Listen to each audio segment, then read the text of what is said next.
Capítulo 5. A medida que se acercaba el invierno, Marieta se iba volviendo más fastidiosa. Llegaba tarde al trabajo todas las mañanas y se disculpaba diciendo que se había quedado dormida, y se quejaba de dolores misteriosos aunque tenía un excelente apetito. Con cualquier pretexto abandonaba el trabajo e iba al bebedero, donde se quedaba mirando su propio reflejo en el agua como una tonta. Pero también había rumores de algo más serio. Un día, cuando Marieta salió despreocupadamente al corral, coqueteando con la larga cola y mascando un tallo de heno, Trébol la llevó aparte. Marieta, dijo, tengo algo muy serio que decirte. Esta mañana te vi mirando por encima del seto que separa la granja animal de Monterraposo. Del otro lado del seto andaba uno de los peones del señor Pilkington. Y aunque yo estaba muy lejos, tengo casi la certeza de haber visto que te hablaba y que tú te dejabas acariciar la nariz. ¿Qué significa eso, Marieta? No, no hizo eso. Yo no estaba allí. No es cierto. Exclamó Marieta, empezando a hacer cabriolas y a patear el suelo. Marieta. Mírame a la cara. ¿Me das tu palabra de honor de que ese hombre no te estaba acariciando la nariz? No es cierto. Repitió Marieta, pero no podía mirar a Trébol a la cara, de repente echó a correr y se alejó al galope hacia el campo. A Trébol se le ocurrió una idea. Sin decir nada a los demás, fue al establo de Marieta y revolvió la paja con la pata. Escondidos debajo de la paja había un montoncito de terrones de azúcar y varias cintas de diferentes colores. 3 días más tarde Marieta desapareció. Durante algunas semanas nada se supo de su paradero, y entonces las palomas informaron de que la habían visto al otro lado de Willington. Estaba entre las varas de un elegante carro pintado de rojo y negro, detenido delante de una taberna. Un hombre gordo de cara enrojecida, pantalones bombachos a cuadros y polainas, que parecía un tabernero, le acariciaba la nariz y le daba azúcar. Marieta tenía el pelo recién cortado y llevaba una cinta escarlata en la crin. Según las palomas, parecía muy satisfecha. Ninguno de los animales mencionó nunca más su nombre. En enero hizo un frío glacial. La tierra era como hierro y nada se podía hacer en el campo. Se celebraron muchas reuniones en el establo principal y los cerdos se ocuparon de planificar el trabajo de la temporada siguiente. Se había llegado a aceptar que los cerdos, manifiestamente más inteligentes que el resto de los animales, debían decidir todas las cuestiones de política agrícola, aunque había que ratificar sus decisiones por mayoría de votos. Ese acuerdo habría funcionado razonablemente si no fuera por las disputas entre Bola de Nieve y Napoleón. Discrepaban en cuanto fuera posible discrepar.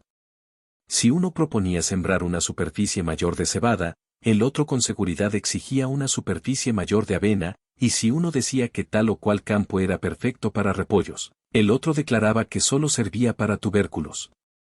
Cada uno tenía sus propios seguidores y había debates violentos.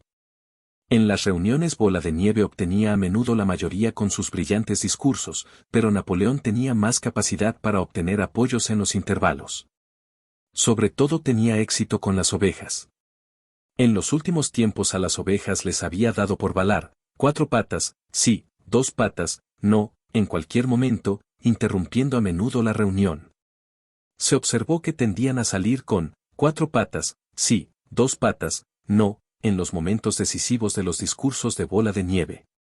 Bola de Nieve había estudiado de manera minuciosa algunos viejos números de agricultor y ganadero que había encontrado en la granja y estaba lleno de planes para innovaciones y mejoras. Hablaba con autoridad sobre el drenaje de los campos, el ensilaje y el tratamiento de la basura, y había elaborado un complicado proyecto para que todos los animales dejaran su estiércol directamente en los campos, en un lugar diferente cada día, para ahorrar el trabajo de acarreo. Napoleón no presentaba proyectos propios, pero por lo bajo andaba diciendo que los de Bola de Nieve no servirían para nada, y parecía estar esperando el momento oportuno. Pero de todas sus controversias, ninguna fue tan reñida como la que los enfrentó por el molino de viento. En la extensa pradera, no lejos de los edificios, había una pequeña loma que era el punto más alto de la granja. Después de inspeccionar el terreno, Bola de Nieve declaró que ese era el sitio indicado para instalar un molino de viento, que haría funcionar una dinamo y suministraría energía eléctrica a la finca.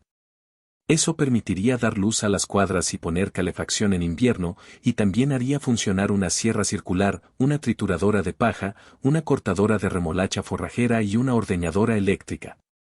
Los animales nunca habían oído hablar de nada parecido, la granja era anticuada y solo tenía la maquinaria más primitiva, y escuchaban con asombro, mientras Bola de Nieve evocaba imágenes de máquinas fantásticas que harían su trabajo mientras ellos pastaban a sus anchas en el campo o cultivaban la mente con la lectura y la conversación. A las pocas semanas, Bola de Nieve terminó de perfeccionar los planos para la construcción del molino. Los detalles mecánicos provenían sobre todo de 3 libros que habían pertenecido al señor Jones, 1000 cosas útiles para la casa, cada hombre tiene su albañil y electricidad para principiantes. En el cobertizo que Bola de Nieve usaba como estudio habían estado antes las incubadoras, y tenía un suelo de madera suave, adecuado para dibujar encima. Se encerraba allí durante horas. Con los libros abiertos mediante la ayuda de una piedra, apretando un pedazo de tiza con la pezuña, avanzaba y retrocedía con rapidez, dibujando una línea tras otra y profiriendo gemidos de excitación. Poco a poco, los planos se convirtieron en una masa complicada de manivelas y ruedas dentadas que cubrían más de la mitad del suelo y que para los demás animales resultaban completamente ininteligibles pero muy impresionantes.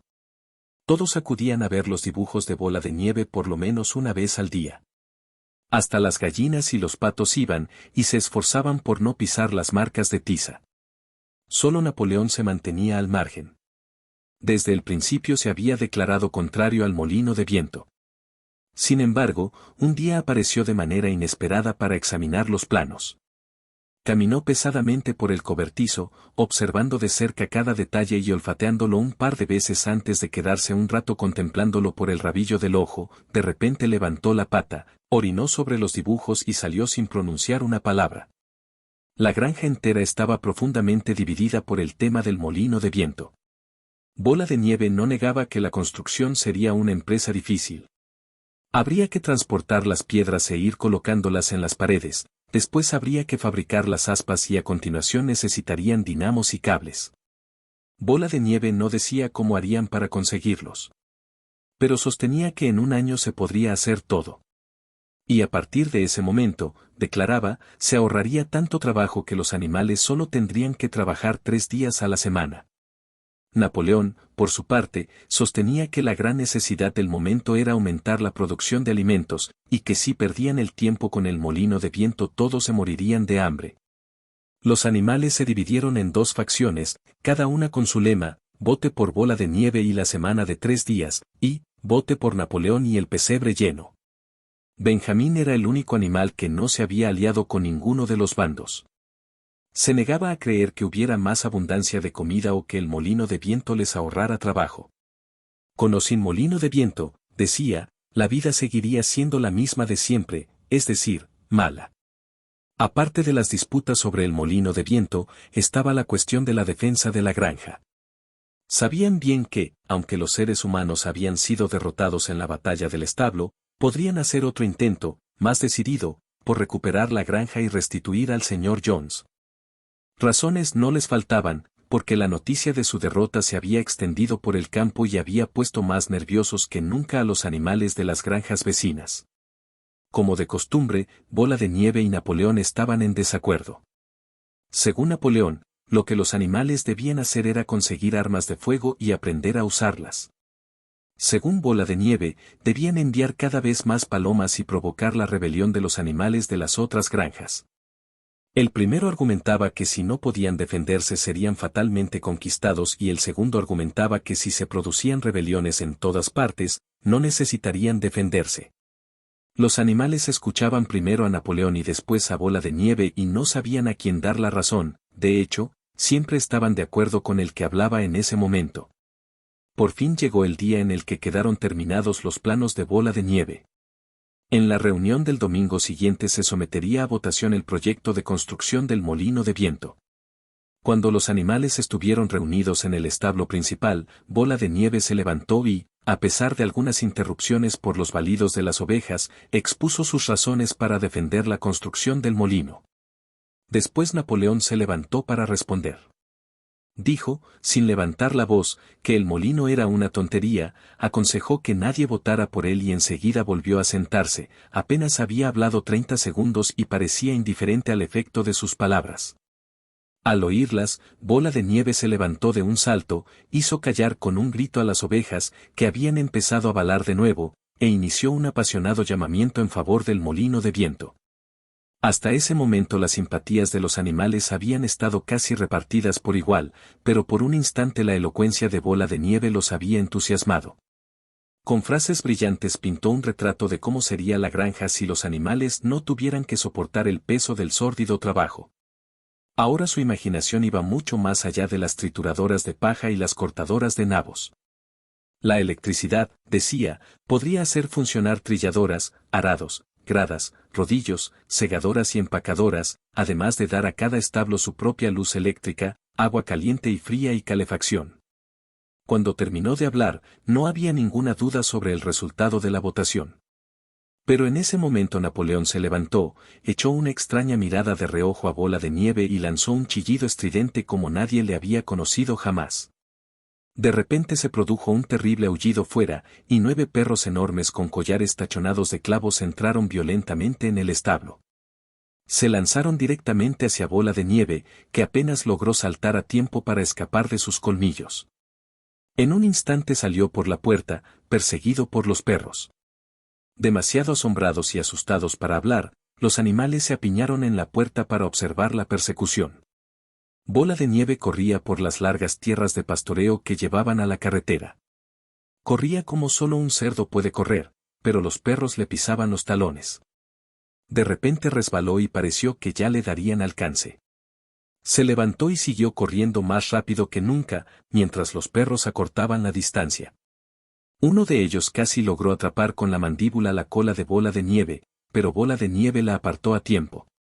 Después hizo un esfuerzo adicional y, con unos centímetros de ventaja, se escabulló por un agujero que había en el seto y no se lo vio más. Silenciosos y aterrorizados, los animales volvieron cabizbajos al establo. En un instante reaparecieron los perros. Al principio nadie entendía de dónde habían salido esas criaturas, pero pronto se resolvió el problema, eran los cachorros que Napoleón había quitado a sus madres y criado de manera particular. Aunque todavía no eran totalmente adultos, tenían un tamaño enorme y aspecto de lobos feroces. Se acercaron a Napoleón y se vio que le meneaban la cola como solían hacer los otros perros con el señor Jones. Napoleón, acompañado por los perros, subió hasta la parte elevada del suelo desde donde había pronunciado su discurso el comandante. Anunció que a partir de ese momento no habría más reuniones los domingos por la mañana. Eran innecesarias, dijo, y una pérdida de tiempo. En el futuro todas las cuestiones relativas al funcionamiento de la granja serían resueltas por un comité especial de cerdos presidido por él mismo. Ese comité se reuniría a puertas cerradas y después comunicaría sus decisiones a los demás. Los animales seguirían reuniéndose los domingos por la mañana para saludar la bandera, cantar, bestias de Inglaterra, y recibir las órdenes de la semana, pero no habría más debates. A pesar de la conmoción provocada por la expulsión de Bola de Nieve, ese anuncio consternó a los animales. Varios de ellos habrían protestado si hubiesen podido encontrar los argumentos adecuados. Hasta Boxeador estaba algo perturbado. Echó las orejas hacia atrás, sacudió varias veces la crin y se esforzó por poner en orden los pensamientos, al final no se le ocurrió nada que decir. Pero algunos de los cerdos eran más elocuentes. 4 cochinos jóvenes situados en la primera fila lanzaron estridentes chillidos de desaprobación, y los 4 se pusieron de pie y empezaron a hablar al mismo tiempo.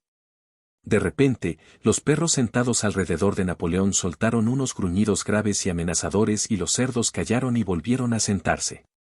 Entonces las ovejas se pusieron a balar con tremenda fuerza, 4 patas, sí, 2 patas, no. El griterío se prolongó durante casi un cuarto de hora y puso fin a cualquier posibilidad de discusión.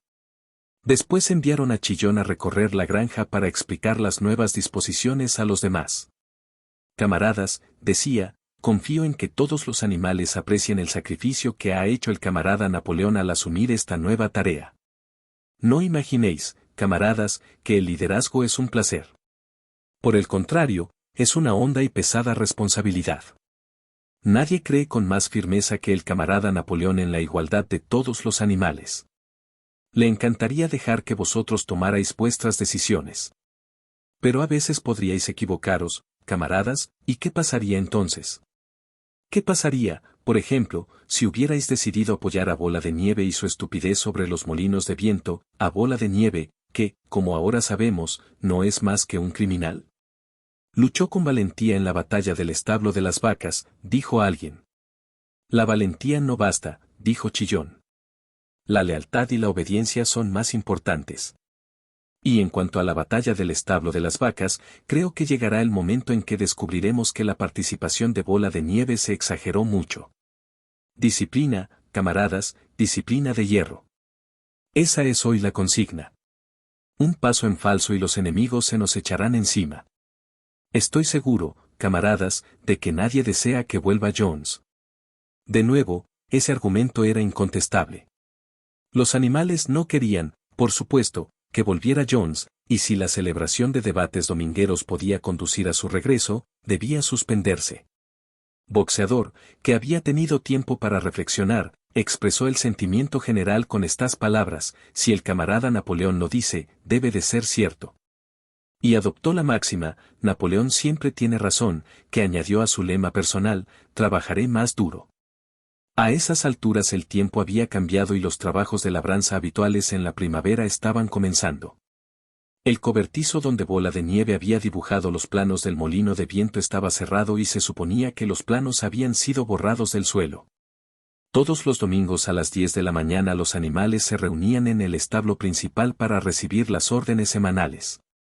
Habían desenterrado de la huerta el cráneo del viejo comandante, ahora despojado de la carne, y lo habían colocado sobre un tocón, al pie del mástil, junto a la escopeta.